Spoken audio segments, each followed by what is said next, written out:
मानस श्रृंखला में आज का विषय ऐषणा। चार संतों के साथ लंबे काल तक संपर्क में रहने का अवसर प्राप्त हुआ। चारों के अपने अपने संप्रदाय भी थे। सभी अपने अपने शिष्यों के लिए श्रद्धा के पात्र थे, विद्वान थे, ऊर्जावान और प्रेरक भी थे। किसी ने भी जीवन से घबराकर दीक्षा नहीं ली थी। सबके धर्म की परिभाषा भिन्न भिन्न ही थी। एक बात तो सामान्य रूप से सभी में थी कि सभी के बड़े बड़े आश्रम थे। सभी के व्यक्तिगत प्रचार प्रसार पर अपार धन खर्च होता था। अधिकांश संत अपने शिष्यों से पैर छुआने या उनके घर जाने, भोजन करने के लिए भी धन दक्षिणा रूप में अनिवार्य रूप से प्राप्त करते थे। विदेशी शिष्यों से ये राशि विदेशी मुद्रा में होती थी। जैन संत के अतिरिक्त सभी अपनी यात्रा में भी विभिन्न वाहनों का, वायुयान का प्रयोग करते थे। टीवी पर उनके प्रवचन आना भी स्वयं उनके अहंकार को स्फीत करता रहता था। भले ही वे शास्त्रों को पढ़कर सुनाते थे, उनका स्वयं का ज्ञान बहुत ही अल्प था। उनका धर्म बाहरी विश्व की ओर दौड़ता था। मुक्ति का मार्ग कभी नहीं था। बंधन, निषेध या अहंकार का पर्याय ही रहा, क्योंकि धर्म के नाम पर उन्होंने संप्रदाय को ही ओढ़ रखा था। अतः धर्म मार्ग न रहकर लक्ष्य रूप बन गया। एक धर्माचार्य से मैंने ये प्रश्न कर दिया था कि संसार के बंधन तोड़कर आपने सन्यास लिया और अब सन्यास के बंधनों में जकड़ रखा है। क्या अंतर है दोनों बंधनों में?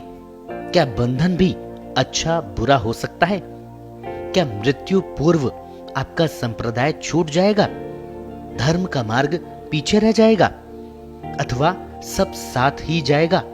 उन्होंने तुरंत अपने सभी संतों को एकत्र होने का आदेश दिया और मेरा प्रश्न सभी के समक्ष रखकर कहा कि हमारे सिद्धांतों एवं दृष्टिकोण में आज से ये बात भी जुड़ जानी चाहिए। दो संत विदेशों में कार्यरत थे। योग के नाम से उनके संदेश का प्रसार होता था। उनका अभ्यास भी अच्छा था। शिष्यों के मन में श्रद्धा भी खूब देखी। वैसी भारत में नहीं देखी, पर लोकेशणा से वे भी ग्रसित थे। आश्रम रूप में संपत्ति के प्रति उनका मोह भी खूब था। साल भर का कैलेंडर बनाकर विश्व भ्रमण करते थे। धर्म वहां भी मुक्ति का कारक नहीं था। धर्म के कुछ नियम कायदे भी ऐसे हैं जो व्यक्ति को बांधने का कार्य करते हैं, जैसे ऋण मुक्ति। मरने से पहले व्यक्ति को 3 ऋणों से मुक्त हो जाना चाहिए। 1 ऋषि ऋण, 2 पितर ऋण और 3 देव ऋण। तीनों सृष्टि के मूल प्राणों के नाम हैं, जिनसे मेरा शरीर भी बनता है, जीवन भी चलता है। एक भी संत इन प्राणों की व्याख्या करने में समर्थ नहीं नजर आया। उनके उदाहरणों में पुत्र, धन, यश की प्रबल इच्छा का ही विवेचन था। धन की इच्छा के रूप भी व्यापक थे। आश्रम तो प्रत्यक्ष स्वरूप था ही, और वह भी हर बड़े शहर में एक तो अवश्य ही होना चाहिए। उसी के साथ शिष्यों की संख्या, दक्षिणा उनके अहंकार के बड़े कारण थे। उनका विनम्रता का भाव भी इस दृष्टि से यथार्थ नहीं था। लोग जो उनकी सेवा में रहते थे, वे उनके क्रोध के साक्षी भी थे। बात बात में उनके अहंकार को ठेस पहुंचती रहती थी। प्रचार प्रसार का उनका कोई साहित्य उठाकर देख लें, उनके किसी आयोजन की भव्यता को देख लें, तो इंद्र की सभा का दृश्य आंखों के आगे आ जाएगा। उसमें भी ऐसे राजनेता भी हों जिनके पीछे टीवी वाले भी भागते हैं। उनको टीवी पर पांव छूता दिखाया जाए। चारों ही संत इस बात पर एक मत भी थे कि राजनेता जो कुछ भी आश्वासन देकर जाते हैं पूरा नहीं करते।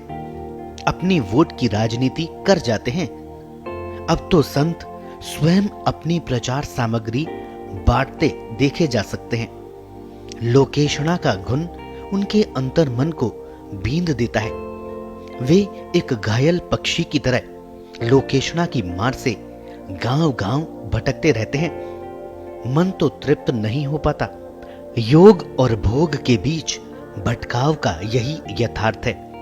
ईश्वर की शक्तियां प्राप्त करने निकाला हुआ व्यक्ति जब स्वयं को ईश्वर के समकक्ष मानने लगे, शक्तियां छीनने का प्रयास करे, तब ईश्वर क्यों कर उसे नहीं मारेगा? छोटी सी सिद्धि प्राप्त करके चमत्कार दिखाने में लग जाए, लोगों के भाग्य को बदलने का दुस्साहस करने लगे, मणि मंत्र के जाल में फंस जाए, शिष्यों को भी इसी जाल में फंसाने के प्रयास करे, तब वहां धर्म कहां? वहां धर्म के लिए आएगा कौन? सभी तो अपने अपने कष्टों का इलाज कराने आएंगे। अब उनके लिए संत कम चिकित्सक हो जाएंगे। स्वयं ऐसे संतों के गलों में लाखों रुपए की मणियां लटकती दिखाई देंगी।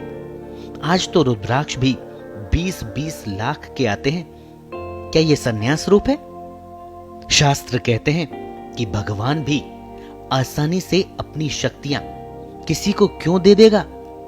उसके पास अनेक ऐसी शक्तियां रहती है जो अपने प्रभाव से व्यक्ति को आकर्षित करती रहती है। साधना के अनुरूप ही ये शक्तियां साधक को साधना से दूर खींचती रहती है।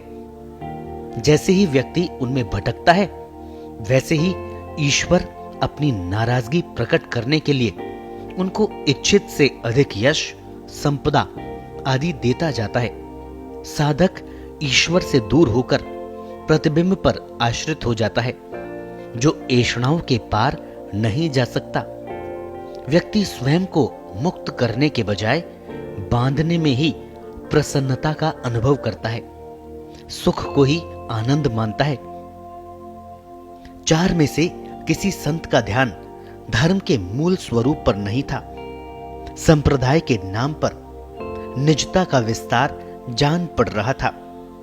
एक साधारण गृहस्थ को भी अपना अर्जन बांटना पड़ता है। यहां समष्टि भाव के उद्घोष के बाद भी संत के व्यष्टि भाव का प्रभाव देख सकते हैं। तब लगने लगता है कि जन के सहारे निज की तुष्टि का ये उपक्रम भी हमारे संविधान की तरह धर्मनिरपेक्ष होकर चल रहा है। इसमें तप, साधना, रूपांतरण आदि शब्द समय की गति के साथ पीछे छूट गए हैं। क्या सन्यास आश्रम के इस ऐषणा रूप का पोषण समाज हित में है?